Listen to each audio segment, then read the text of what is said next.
25वां प्रश्न है हमारा, एक तांबे के सिक्के को कुछ समय के लिए सिल्वर नाइट्रेट के घोल में डुबोकर रखा जाता है।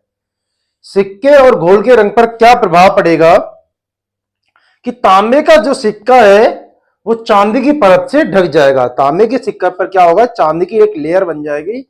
घोल का रंग रंगहीन कलरलेस से क्या हो जाएगा, ब्लू नीला हो जाएगा, क्योंकि कॉपर नाइट्रेट बनता है। क्या बनता है, copper nitrate. Cu copper plus AgNO3 silver nitrate और CuNO3 2 प्लस 2Ag क्या बन गया, कॉपर नाइट्रेट बन गया। ये रिएक्शन देखो बैलेंस है, यहाँ 2 लगा दिया ना, इसलिए यहां से बैलेंस हो गई। Ag 2 हो गया, NO3 1 2 हो गया, ये 2 लगा हुआ है, और Cu कॉपर 1 हो गया। ठीक है। 26वां प्रश्न है हमारा, दो धातुओं के नाम बताइए जिनका प्रयोग किया जाता है बिजली के तार बनाने के लिए। ठीक है, ऐसी दो धातुओं का हमें बताना है जिनका उपयोग हम बिजली के तार बनाने के लिए करते हैं। तो बिजली के तार बनाने के लिए हम किस किस का उपयोग करते हैं, तांबा और एल्यूमिनियम। किस किस का उपयोग करते हैं, तांबा और एल्यूमिनियम, कॉपर प्लस Al। ठीक है, एल्यूमिनियम। घरेलू बर्तन और कारखाना उपकरण बनाने के लिए हम किस किस का उपयोग करते हैं, एल्यूमिनियम और स्टील, Al प्लस स्टील। ठीक है, किसका करते हैं, स्टील का, एल्यूमिनियम प्लस स्टील।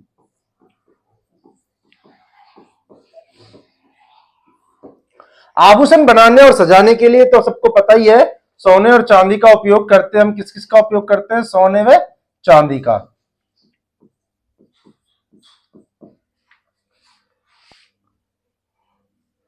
सत्ताईसवां प्रश्न है हमारा, विकल्प ए दिया हुआ है, निम्नलिखित का कारण बताइए कि नींबू का उपयोग धूमिल हो चुके तांबे के बर्तनों की चमक बनाए रखने के लिए किया जाता है। जो बर्तन तांबे के बर्तन चमक हो चुके हैं उनको साफ करने के लिए हम किसका उपयोग करते हैं, नींबू का। धातु सल्फाइड को उसके ऑक्साइड में परिवर्तित करके सल्फाइड अयस्क के से धातु निकाली जाती है। तांबे का तारों का उपयोग विद्युत संयोजन कनेक्शन में किया जाता है। अब देखा होगा हमने हमारे घरों में कि कोई तांबे के कॉपर के बर्तन होते हैं वो गंदे हो जाते हैं, उन पर परत जम जाती है, वो हमें गंदे से लगते हैं, तो उनको हम क्या करते हैं, जो नींबू में कौन सा अम्ल होता है, साइट्रिक अम्ल। ठीक है, नींबू में हमारा कौन सा अम्ल होता है, साइट्रिक अम्ल। उस साइट्रिक अम्ल की सहायता से हम तांबे की सतह पर जो जमे हुए ऑक्साइड होता है, ऑक्साइड जम जाता है, उसको हम हटा सकते हैं, उसको चमक वापस ला सकते हैं उसको हटाकर। ठीक है, सल्फाइड अयस्क को गर्म करने पर वह किस किस में बदल जाता है, ऑक्साइड में बदल जाता है, और ऑक्साइड से धातु निकालना आसान हो जाता है। ऑक्साइड से हम धातु बिल्कुल आसानी से निकाल सकते हैं। तांबा आपने देखा होगा विद्युत का सबसे अच्छा सुचालक चांदी होती है, महंगी होने के कारण हम उसका यूज नहीं कर सकते, तो किसका उपयोग करते हैं, तांबा। विद्युत का अच्छा चालक होता है और लचीला भी होता है, इसलिए तार बनाने के लिए हम किसका उपयोग करते हैं, तांबे के तार का उपयोग करते हैं। विकल्प बी है, दोनों में से एक ही करना है कि कमरे के तापमान पर द्रव अवस्था में रहने वाली एक धातु उसके सल्फाइड को वायु की उपस्थिति में गर्म करके प्राप्त की जाती है। कि कमरे का तापमान है वो द्रव अवस्था में रहने वाली एक धातु है, उसके सल्फाइड को वायु की उपस्थिति में गर्म करके हम प्राप्त कर सकते हैं। धातु और उसके अयस्क की पहचान कीजिए और अभिक्रिया, धातु और अयस्क की पहचान भी करनी है और अभिक्रिया भी बतानी है हमें। धातु कौन कौन सी हो गई, देखो द्रव अवस्था में पारा। ठीक है, मरकरी जो धातु होती है वो द्रव अवस्था में पाई जाती है। कौन सी अवस्था में पाई जाती है, द्रव अवस्था में पाई जाती है। ठीक है, ये किसमें पाई जाती है, जो डॉक्टरी थर्मामीटर उसमें भी पारा धातु पाई जाती है। सारी धातुएं ठोस अवस्था में पाई जाती है, परंतु जो पारा एक अपवाद है, ये कौन सी अवस्था में पाई जाती है, द्रव में पाई जाती है। ठीक है, अयस्क हो गया सिनेबार। ठीक है, HgS। अब अभिक्रिया बतानी है हमें कि HgS और O2 मिलकर क्या बनाते हैं, HgO। ठीक है, प्लस साथ में क्या बनाते हैं, SO2। ठीक है, यहां मरकरी ऑक्साइड हो गया और यहां सल्फर डाइऑक्साइड हो गया। अब ये जो मरकरी ऑक्साइड है ये वापस विकसित हो जाता है, किस किस में हो जाता है, मरकरी में और ऑक्सीजन में विकसित हो जाता है। किस किस में हो जाता है, मरकरी और ऑक्साइड में, दोनों में ऑक्सीजन में विकसित हो जाता है। 28वां प्रश्न है हमारा, एक छात्र के हाथ पर गलती से सांद्र H2SO गिर गया। ठीक है, क्या गिर गया, सल्फ्यूरिक एसिड गिर गया, जो कि खतरनाक होता है। शिक्षक को पता चलने से पहले ही उसके दोस्त ने उसकी हाथ पानी और साबुन से धो दिए, लेकिन हाथ में जलन जारी रही। फिर उसके दोस्त ने ठोस सोडियम का बाइकार्बोनेट को उसके हाथ पर रगड़ा। ठोस सोडियम बाइकार्बोनेट को उसके हाथ पर रगड़ा और फिर पानी से धोया, जिससे अंततः जलन कम हो गई। सोडियम बाइकार्बोनेट क्या है? जो धोने का सोडा होता है उसको हम सोडियम बाइकार्बोनेट बोलते हैं, ठीक है, Na2CO3, ठीक है। क्या आप प्रयोगशाला में उपलब्ध किसी अन्य पदार्थ का सुझाव दे सकते हैं जो सोडियम बाइकार्बोनेट के स्थान पर उपयोग किया जा सकता है? हमें बताना है कि सोडियम बाइकार्बोनेट के स्थान पर हम किसका उपयोग कर सकते हैं? मैग्नीशियम हाइड्रोक्साइड का। क्यों? क्योंकि मैग्नीशियम हाइड्रोक्साइड क्या होता है? क्षार होता है, और जो एसिड गिरा है वो अम्ल है, ठीक है, सल्फ्यूरिक एसिड गिरा है अम्ल है। ये दोनों अभिक्रिया करके क्या बना लेंगे? उदासीनीकरण अभिक्रिया बन जाएगी और वहां लवण बन जाएगा, ठीक है। तो उसका जो इफेक्ट है, जलन है, वहां वो खत्म हो जाएगी। ये मृदु क्षारक है जो त्वचा को नुकसान पहुंचाए बिना अम्ल को उदासीन कर देता है। सोडियम बाइकार्बोनेट के साथ एसिड जलन के उपचार में सम्मिलित रासायनिक अभिक्रिया बताइए। देखो, उदासीनीकरण अभिक्रिया है, ये मैंने बता दी। उदासीनीकरण अभिक्रिया में लवण और जल बनते हैं साथ में। H2SO4 प्लस 2NaHCO3, तो क्या बनेगा? Na2SO4 और 2H2O, ठीक है। ये हो गया हमारा सल्फ्यूरिक एसिड, सल्फ्यूरिक अम्ल।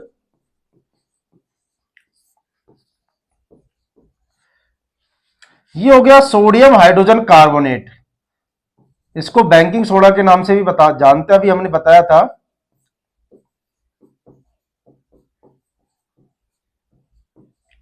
इससे क्या बनता है? सोडियम सल्फेट, ठीक है, सोडियम सल्फेट, ठीक है, और साथ में जल बनता है, ठीक है। प्लस में क्या हो जाएगा? CO2, ठीक है। तो यहां 2 CO2 हो जाएगा, रिएक्शन बैलेंस हो जाएगी। क्षारक के कोई 2 महत्वपूर्ण उपयोग बताइए। सोडियम, पहला है सोडियम हाइड्रोक्साइड NaOH, इसका उपयोग किस किस में करते हैं? सोडियम जो साबुन है और डिटर्जेंट बनाने में हम किसका उपयोग करते हैं? सोडियम हाइड्रोक्साइड का, NaOH का। इसको कास्टिक सोडा के नाम से भी जानते हैं हम। दूसरा कैल्शियम हाइड्रोक्साइड CaO2, इसका उपयोग घरों की सफेदी करने में करते हैं ना, और ब्लीचिंग पाउडर में बनाने में हम किसका उपयोग करते हैं? कैल्शियम हाइड्रोक्साइड का उपयोग करते हैं। अथवा दिया हुआ है यहाँ, COD में से एक करना है। H पॉजिटिव आयन की सांद्रता का विलयन की प्रकृति पर क्या प्रभाव पड़ता है? हमें बताना है कि H पॉजिटिव आयन है, जो हाइड्रोजन आयन है, उसकी सांद्रता का प्रकृति पर क्या प्रभाव पड़ता है? आयनों की सांद्रता जितनी अधिक होगी, विलयन उतना ही अधिक अम्लीय होगा।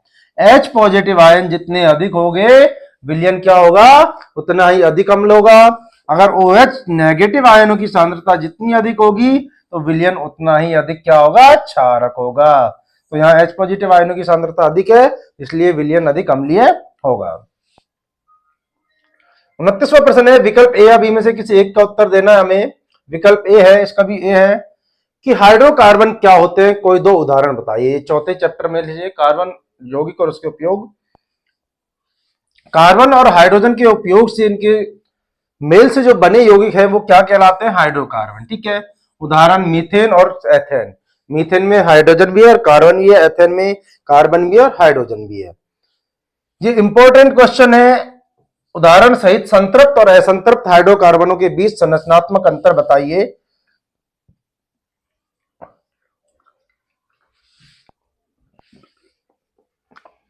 संतृप्त, इनमें कार्बन परमाणुओं के बीच केवल एक बंध होता है। क्या होता है? एक बंध होता है, ठीक है। जैसे मिथेन, ठीक है, CH4, ठीक है, एक बंध। मान लो हम यहां प्रोपेन ले लेते हैं, 1 2 3, ठीक है।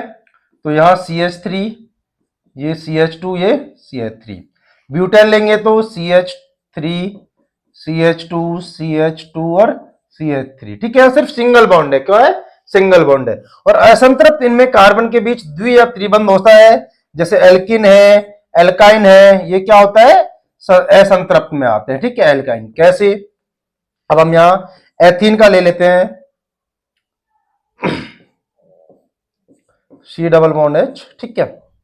अब हम एथाइन का ले लेते हैं, या फिर हम प्रोपाइन का ले लेते हैं, ठीक है। प्रोपाइन 3 कार्बन होता है, प्रोपाइन 1 2 3। यहां कहीं भी हम ट्रिपल बॉन्ड लगा देते हैं, ये ट्रिपल बॉन्ड लग गया, तो यहां CH और यहां CH3, ठीक है, बैलेंस ही हो गई। एक और तीन चार, ये तीन बॉन्ड लगे, ये तीन और एक चार, ठीक है। सी प्रक्रियात्मक समूह क्या होता है? चार विभिन्न प्रक्रियात्मक समूह के उदाहरण दीजिए।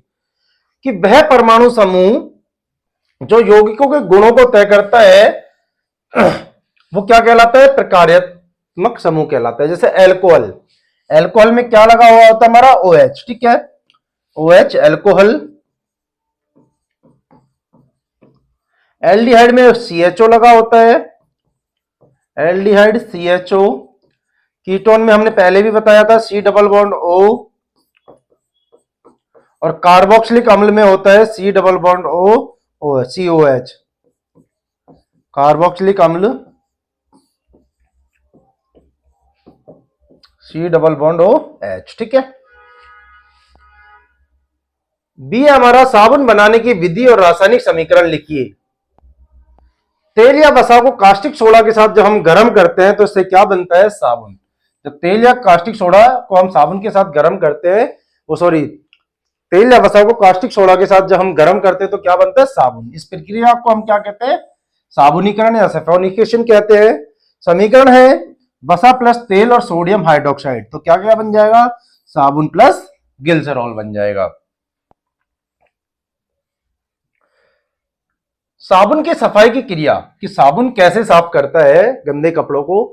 साबुन का एक सिरा पानी से और दूसरा सिरा गंदगी से जुड़ा होता है, तेल से। ये मिलकर एक गोलाकार गुच्छा बना लेते हैं जिसे हम क्या कहते हैं? मिसेल कहते हैं। क्या कहते हैं? मिसेल। मिसेल गंदगी को खींचकर पानी में ले आता है और कपड़ा साफ हो जाता है, ठीक है। मिसेल क्या करता है? जो गंदगी है उसको खींचकर पानी में ले आता है और कपड़ा साफ हो जाता है। तीसरा प्रश्न है हमारा, टॉर्च, सर्च लाइट और वाहनों की हेडलाइट में बल्ब लगाया जाता है, तीनों में बल्ब लगा होता है। इसका जो प्रतिबिंब है वो कहां बनता है? वो प्रतिबिंब बनता है फोकस के बहुत निकट। कहां बनता है? फोकस के बहुत पास।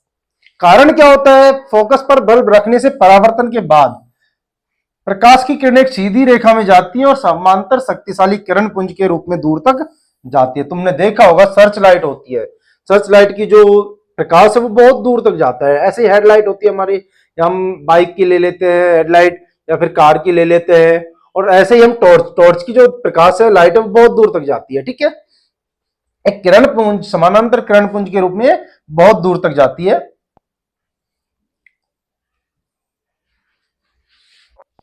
31वां प्रश्न है हमारा, भाग एक्स की पहचान कीजिए।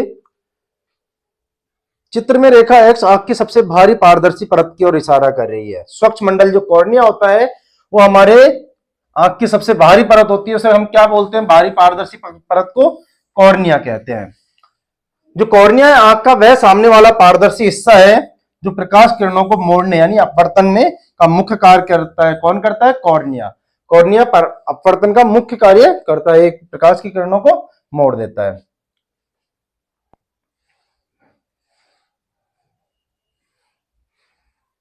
केवल दृष्टिबाधित विद्यार्थियों के लिए, जो क्वेश्चन दृष्टिबाधित विद्यार्थियों के लिए दिया हो वो सिर्फ दृष्टिबाधित विद्यार्थियों को ही करना है, नॉर्मल विद्यार्थियों को वो नहीं करना। नौत्र का कौन सा भाग प्रकाश किरणों का अधिकतम अपवर्तन उत्पन्न करता है? तो इसका सही जवाब है स्वच्छ मंडल, कॉर्निया, हमने अभी पढ़ा था, ठीक है, कॉर्निया। ये कथन और कारण वाले प्रश्न है।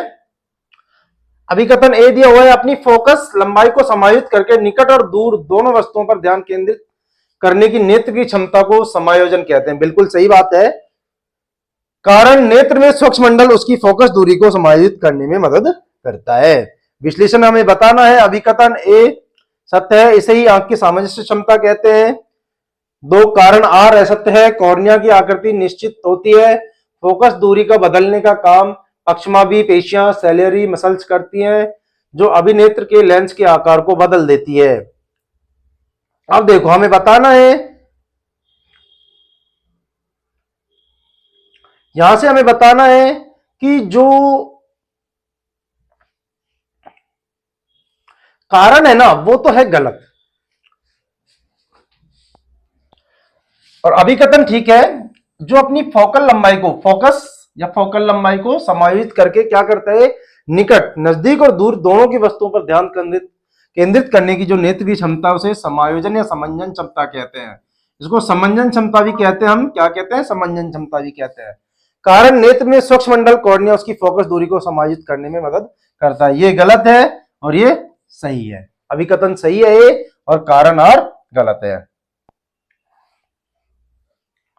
33वां प्रश्न है हमारा, ये फिजिक्स के क्वेश्चन चल रहे हैं, फिजिक्स का पार्ट चल रहा है। यदि एक गोलाकार दर्पण द्वारा उसके सामने रखी वस्तु की सभी स्थितियों के लिए बनाया गया प्रतिबिंब हमेशा सीधा और छोटा होता है तो वह किस प्रकार का दर्पण है। अपने उत्तर के समर्थन में एक चित्र आरेख भी बनाना है हमें। उत्तल दर्पण क्या होता है, कॉन्वेक्स मिरर। उत्तल दर्पण हमेशा आभासी, सीधा और वस्तु से छोटा प्रतिबिंब बनाता है। उत्तल दर्पण की बात हो रही है, लेंस की बात नहीं हो रही है, देख लेना। उत्तल जो दर्पण होता है हमारे साइड मिरर में लगा हुआ होता है, जो भी वाहन होते हैं। उत्तल दर्पण हमेशा आभासी, सीधा और वस्तु से छोटा प्रतिबिंब बनाता है, चाहे वस्तु दर्पण से कितनी भी दूरी पर हो। हमारा वो उसका पूरा प्रतिबिंब बना देता है। साइड जो मिरर होता है, हम कार ड्राइव कर रहे होते हैं, कितनी भी दूरी पीछे पर आ जाता है और जो पीछे हमारे वाहन है उसका वो पूरा चित्र बना देता है। यानी छोटा बनाए चाहे, परंतु पूरा चित्र दर्शा देता है, हमें बता देता है कि हमारे पीछे कौन कौन से साधन चल रहे हैं। एक उत्तल दर्पण बनाते हैं जिसका परावर्तक पृष्ठ बाहर की तरफ हो, मुख अक्ष दर्पण के सामने, ठीक है। वस्तु के शीर्ष ऐसे किरण मुख अक्ष के समानांतर भेजनी है जो परावर्तन के बाद फोकस से आती हुई प्रतीत होती है। दूसरी किरण वक्रता केंद्र सी की दिशा में भेजनी है हमें, जो उसी पथ पर वापस लौट आएगी। और ये दोनों काल्पनिक रेखाएं दर्पण के पीछे मिलती है, ठीक है। कहां मिलती हो, ये काल्पनिक रेखाएं दर्पण के, ठीक है, दर्पण के पीछे, ठीक है।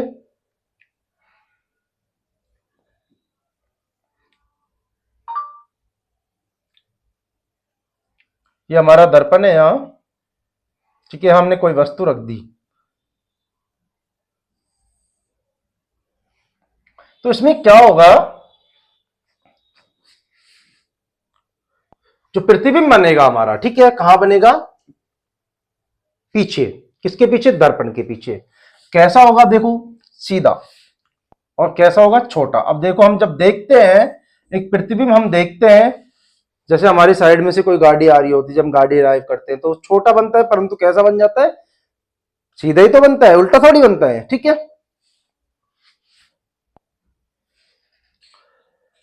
34वां प्रश्न है, विकल्प ए और बी में से दोनों में से किसी एक का उत्तर देना है हमें। विद्युत परिपथों और उपकरणों में सामान्यतः उपयोग किए जाने वाले दो सुरक्षा उपायों या उपकरणों के नाम बताना है हमें।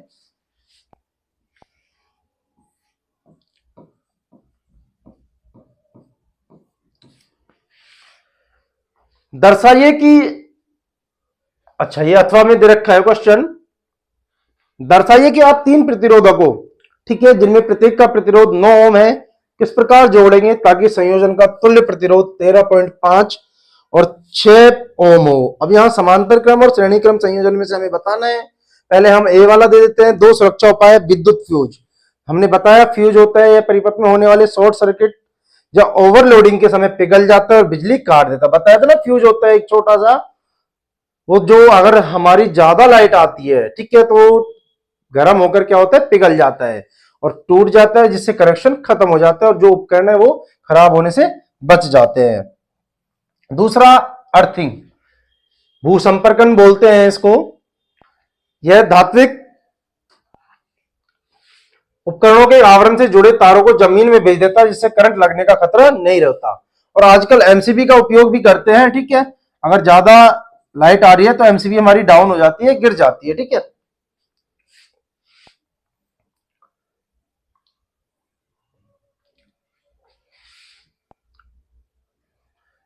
अब हमें 13.5 ओम प्रतिरोध प्राप्त करना है, तो हम उसको कैसे व्यवस्थित करेंगे। हमारे पास तीन प्रतिरोध है, ठीक है। अब हम उनको कैसे करेंगे। पार्श्व क्रम, पार्श्व का मतलब होता है समांतर क्रमण, समानांतर क्रम, समानांतर क्रम। इसका होता है 1/RP बराबर 1/R1 प्लस 1/R2, ठीक है। अब इन दोनों को हमने किस में जोड़ दिया, समांतर में जोड़ दिया, और एक को हम श्रेणी क्रम में जोड़ देंगे। अब देखो 1/rp बराबर 1/9 प्लस 1/9। अब इसमें 9 एलसीएम आ जाएगा, तो 1 प्लस 1 दोनों हो जाएगा, 9 में 9 का भाग देंगे, एलसीएम तो जानते हो निकालना, एक बार जाएगा, 1 इंटू 1 गुना करेंगे तो 1 आ जाएगा, इसमें भी 1 आ जाएगा, तो ये कितना आ जाएगा 2/9। ठीक है, ये 2/9 जो मान आया है 1/rp का आया है। अब हमें आरपी का जब हम मान निकालेंगे तो इसको उल्टा कर देंगे, तो 9/2 आ जाएगा बराबर 4.5 ओम। ठीक है, अब 4.5 ओम और साथ में हम कितना जोड़ देंगे, प्लस में 9 ओम। ठीक है, तो ये कितना आ जाएगा 13 ओम। कितना आ जाएगा, इन दोनों को हम समांतर क्रम में जोड़ देंगे और 2 के साथ फिर जो तीसरा होगा उसको श्रेणी क्रम में जोड़ देंगे। ठीक है, श्रेणी क्रम का होता है RS बराबर R1 प्लस R2। तो R1 हमारे पास 4.5 हो गया और R2 हो गया 9, तो ये 13.5 आ जाएगा। ठीक है, 13.5। 6 ओम प्राप्त करने के लिए हमें क्या करना होगा, अब हम इनको 2 प्रतिरोधों को श्रेणी क्रम में, ठीक है, और तीसरे को पार्श्व क्रम में। पहले हमने क्या करा, 2 को पार्श्व क्रम या समानांतर क्रम में जोड़ा था और 1 को फिर उसके साथ श्रेणी क्रम। अब यहां उल्टा कर रहे हैं, 2 को पहले श्रेणी क्रम में जोड़ रहे हैं और फिर किस में जोड़ रहे हैं, पार्श्व क्रम में। अब देखो 2 को जोड़ दिया हमने, RS बराबर R1 प्लस R2, पहले हम श्रेणी क्रम में जोड़ रहे हैं, तो 9 प्लस 9 ये कितना ओम हो गया, 18 ओम। अब हम इसको 2 के साथ तीसरे को हम किस में जोड़ देंगे, समानांतर क्रम में। समानांतर क्रम का क्या होता है फॉर्मूला, अभी हमने बताया था 1/rp बराबर 1/r1 प्लस 1/r2। अब R1 हमने निकाला था, कितना आया था हमारे पास 18, तो 18 प्लस R2 कितना है 9। अब किस में जोड़ रहे हम, श्रेणी क्रम में, सॉरी समानांतर क्रम में जोड़ रहे, तो 1/18 प्लस 1/9।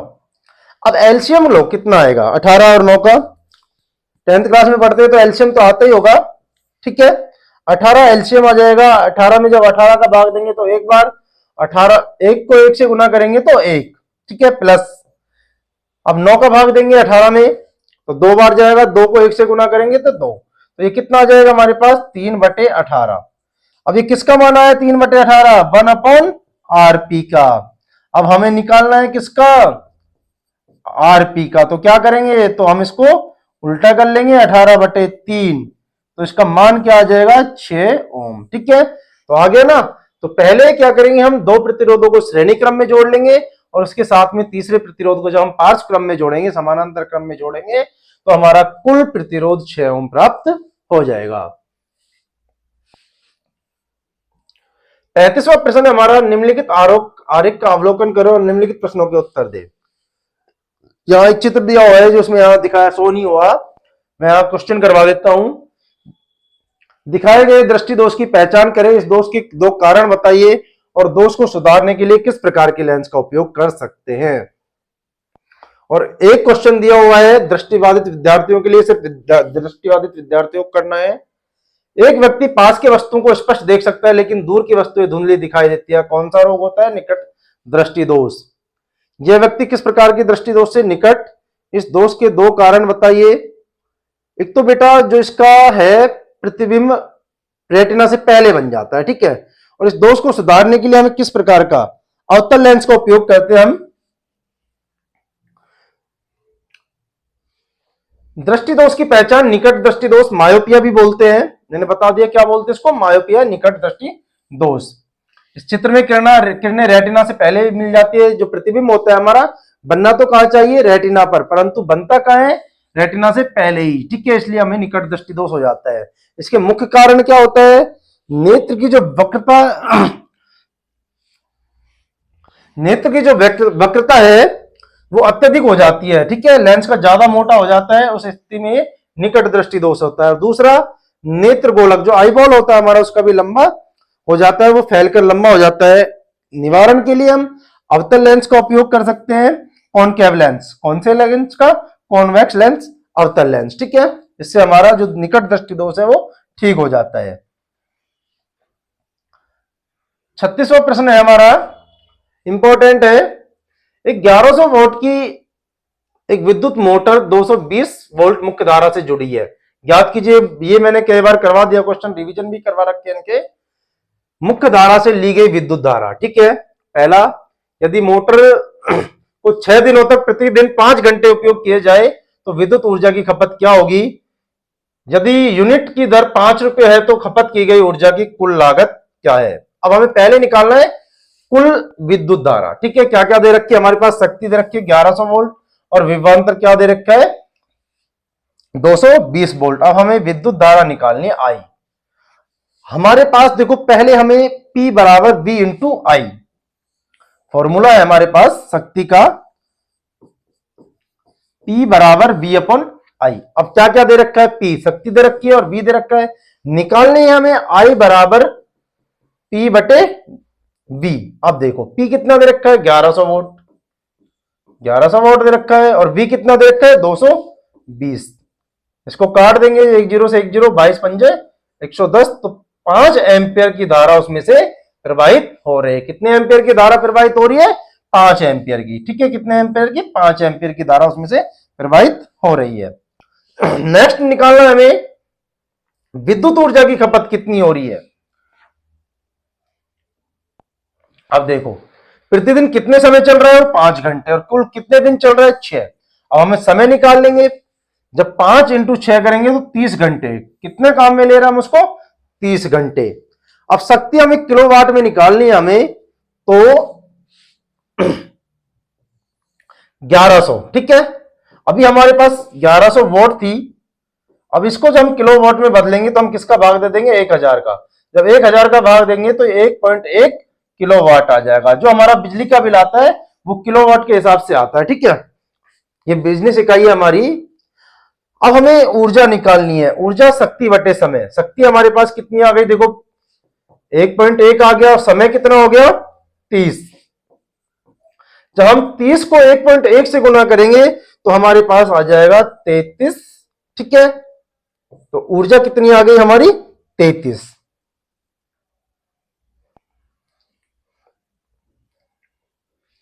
कुल विद्युत ऊर्जा की खपत हमारी हो रही है 33। अब हमें पूछ रहे हैं बिल कितना आएगा, कुल लागत कितनी होगी। अब हमें यह बताना है कि 1 यूनिट की दर दे रखी है हमारे पास 5, तो कुल लागत हमारी टोटल यूनिट कितनी खर्च हुई थी हमें निकाला 33। जब 33 इंटू हम 5 करेंगे तो क्या आंसर हो जाएगा, 165 रुपए की हमारी जो खपत हो रही है, उसका बिल आ रहा है 165 रुपए, ठीक है।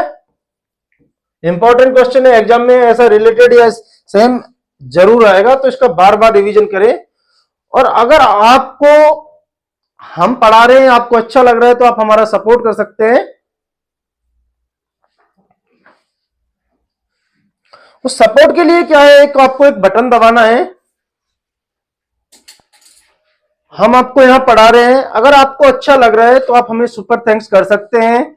जिस उस सुपर थैंक्स से हमें मोटिवेशन मिलेगा, और हम एजुकेशन आपको ज्यादा से ज्यादा बेस्ट देने की कोशिश करेंगे, जिससे हमारा मोटिवेशन भी बढ़े। एजुकेशन हमारी यहाँ बिल्कुल फ्री है, यहाँ आपसे कोई चार्ज नहीं लिया जा रहा। अगर आपको अच्छा लग रहा है तो आप हमें मोटिवेशन करने के लिए, मोटिवेट करने के लिए सुपर थैंक्स कर सकते हैं।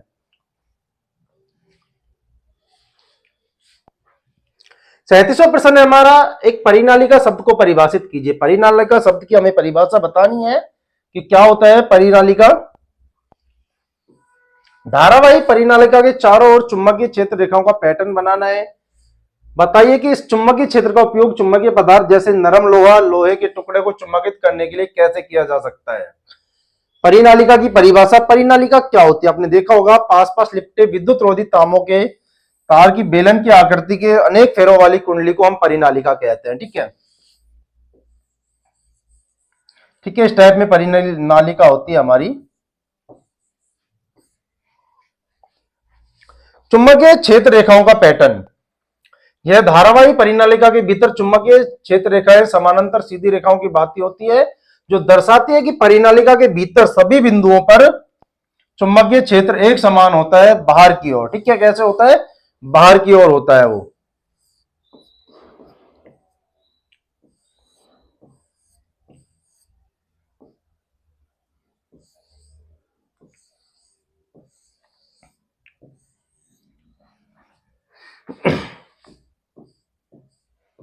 ऐसे होती है चुंबकीय रेखाएं।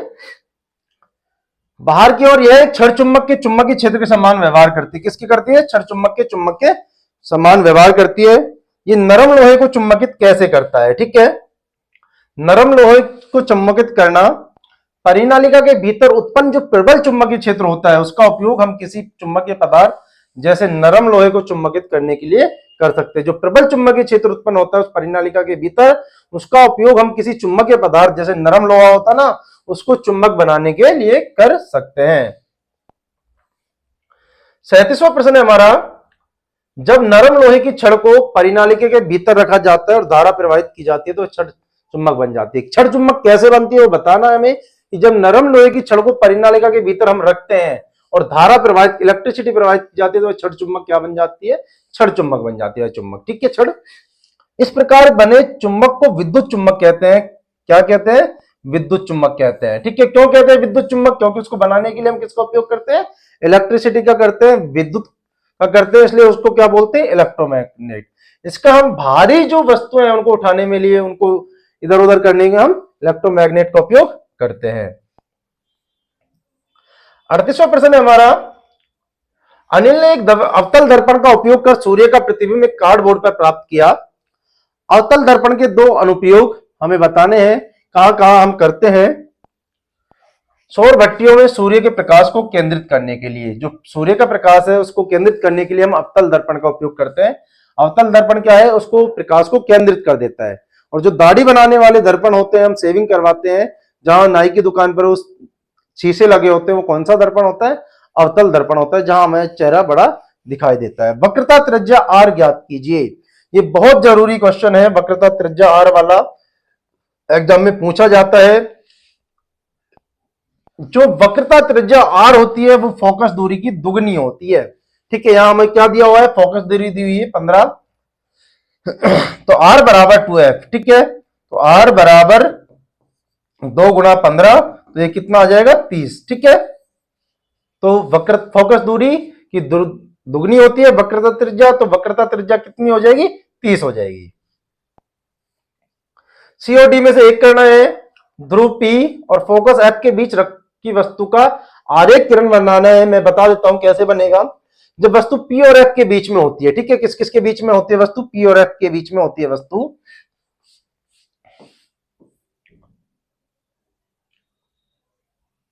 ये हमारा एफ हो गया, ये पी हो गया, इसके बीच में यहां कोई वस्तु रखी हुई है, तो प्रतिबिंब दर्पण के पीछे आभासी सीधा और वस्तु से बड़ा बनता है। कैसा बनेगा? पीछे, दर्पण के पीछे बनेगा आभासी। आभासी का मतलब होता है जिसे हम पर्दे पर प्राप्त नहीं कर सकते, सीधा और वस्तु है उससे बड़ा बनेगा। ठीक है, अब हम ये यहां से निकलेंगी तो ये फैलती हुई ऐसे दिखाई देती है और ये हमें यहां दिखाई देंगी। ठीक है, अब डी सीओडी में से एक करना है। फोकस दूरी ज्ञात कीजिए, हमें फोकस दूरी यहां ज्ञात करनी है। फिर से हमने पहले वक्रता त्रिज्या ज्ञात की थी, अब हमें फोकस दूरी। वस्तु की दूरी, प्रारंभ की दूरी यू दी हुई है -100, क्योंकि प्रतिबिंब उस बिंदु पर बनता है जहां वस्तु है। इसका अर्थ है कि वस्तु केंद्र पर, सी सेंटर पर रखी हुई है। यहां पर हमें वक्रता त्रिज्या आर का मान दिया हुआ है सी, कितना दिया हुआ है? 100। और फोकस दूरी अभी हमने पढ़ा था आर बराबर 2f। जो वक्रता त्रिज्या होती है वो फोकस दूरी की दुगनी होती है, तो फोकस दूरी क्या होगी? वक्रता त्रिज्या की आधी होगी। क्या होगी? आधी होगी, वक्रता त्रिज्या की आधी होगी। तो 100 दी हुई है, जब 100 से हम डिवाइड 2 को करेंगे तो 50 आ जाएगा, तो फोकस दूरी कितनी आ जाएगी? 50। 39वां प्रश्न है हमारा, विकल्प ए या बी में से किसी एक का उत्तर दीजिए। ओम का नियम बताइए, इसे गणितीय रूप में प्रस्तुत कीजिए। बहुत इंपॉर्टेंट क्वेश्चन है, पूछा जाता है एग्जाम में लगभग हर बार, कि यदि किसी चालक की भौतिक अवस्था स्थिर रहे, जैसे ताप दाब स्थिर रहे, तो चालक के सिरों के बीच का जो उत्पन्न विभवांतर होता है V, उसमें प्रवाहित होने वाली विद्युत धारा I के समानुपाती होता है। V is proportional to I। ठीक है, तो जब हम इसको खोलेंगे, ओपन करेंगे, तो V बराबर IR। R क्या हो गया? प्रतिरोध हो गया। एक स्थिरांक है जिसे प्रतिरोध कहते हैं। प्रतिरोधकता क्या है इसका ऐसा ही मात्रक लिखिए। अब देखो ये भी इंपॉर्टेंट है प्रतिरोधकता वाला। कि किसी पदार्थ के एकांक लंबाई और एकांक अनुप्रस्थ काट के क्षेत्रफल वाले चालक के प्रतिरोध को उसकी प्रतिरोधकता कहते हैं। लंबाई कितनी होनी चाहिए? 1 मीटर, और अनुप्रस्थ काट क्षेत्रफल भी 1 वर्ग मीटर होगा, 1 स्क्वायर मीटर होगा। तो उस चालक के प्रतिरोध को ही हम क्या कहते हैं? उसकी प्रतिरोधकता रो कहते हैं। ये सिंबल है रो, ठीक है, प्रतिरोधकता। इसका मात्रक होता है ओम मीटर, ठीक है, प्रतिरोधकता का मात्रक होता है ओम मीटर। अब सी क्वेश्चन है यहां, उस चालक का प्रतिरोध क्या है जिसके सिरों पर 2 वोल्ट का विभवांतर लगाने पर 0.5 एम्पियर धारा प्रवाहित होती है। क्या निकालना है हमें? प्रतिरोध, ठीक है, आर। आर बराबर वी अपॉन आई। अब देखो क्या क्या दे रखा है, वी दे रखा हमारे पास 2, और आई क्या दे रखा है? 0.5। इस 0.5 को हटाएंगे तो ऊपर क्या आ जाएगा? 0 लग जाएगी, 0.5 हट जाएगा तो 4 ओम, ठीक है। तो कितना ओम आ गया? प्रतिरोध कितना आ गया? 4 ओम।